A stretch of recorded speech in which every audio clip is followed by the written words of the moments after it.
Сәлеметсіздер ме, құрметті оқушылар? Бүгін сіздермен 14-ші топтың бейметалдарымен танысатын боламыз. Әрине, ең бірінші ол көміртек.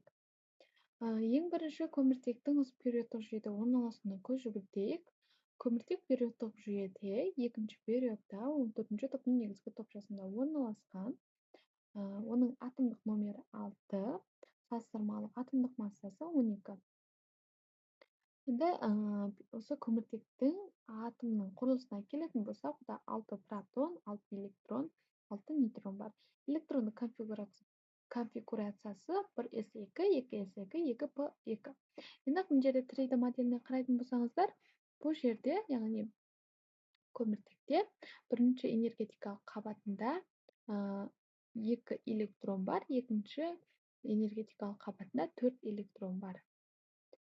Енді көміртектің негізі оның әртүрлі кеңістіктік құрылымы түзеді. sp3 гибридтену, ол алмаз құрылымы, мына жерде көріп тұрғандай, ол өте берік. sp2-де ол графит құрылымда түзеді. Мына жерде көріп тұрсаңыздар, бұл көміртектің ерекше қасиеттерінің бірі.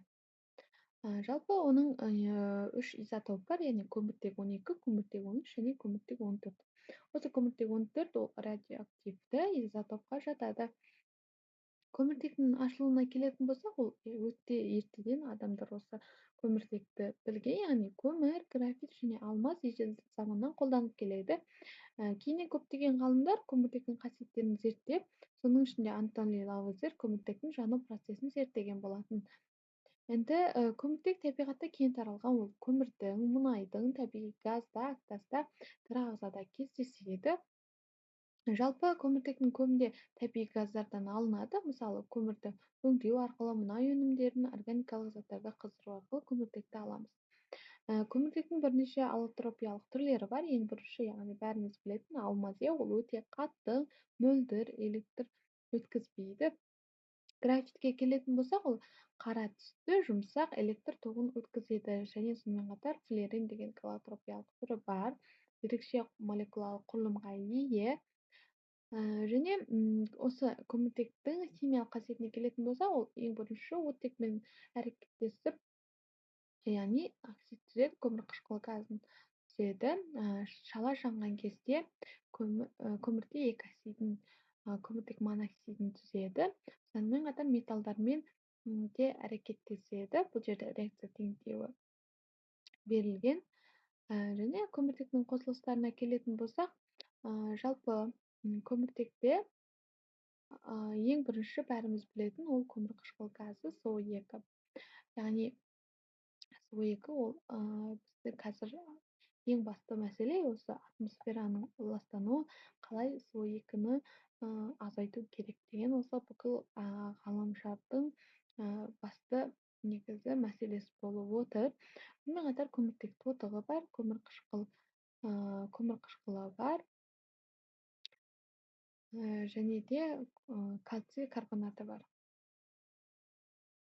Көміртектің қолдануына келетін болсақ, ол өнеркәсіпте отын ретінде, яғни көмірді пайдаланады, металлургияда металды алу үшін қолданылады, технологияда графит электродтарын қолданылады, және зергерлік көміртерде, мысалы, алмазды қолданылады. Сонымен қатар осы көміртек туралы қызықты мәліметтер, алмаз ең қатты табиғи заттардың бірі, көміртек барлық тірі ағзалардың құрамында болады. Органикалық химияда көміртек қосылыстарын зерттейді. Осы зертханада көміртекпен жұмыс жасаған кезде улы газдардан сақтану керек, жақсы желдететін жерде жұмыс істеу керек, қауіпсіздік ережесін сақтау керек.